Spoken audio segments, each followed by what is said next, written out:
Faros Rufaidah. Saya sekolah di STIT Bunyan Indonesia. Saya akan membacakan surat rindu untuk Bapak dan Ibu guruku semua. Teruntuk Bapak dan Ibu guru. Bekasi, 15 Maret 2021.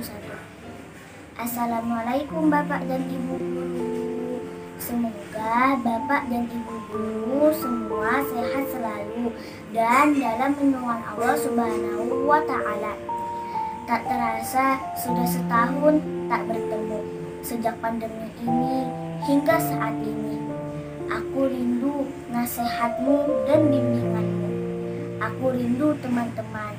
Aku rindu belajar bersama, main bersama, sholat bersama, rojaah bersama, dan makan bersama.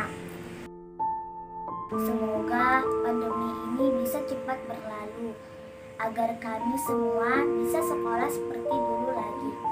Terima kasih telah membimbing kami semua dengan sabar dan tulus.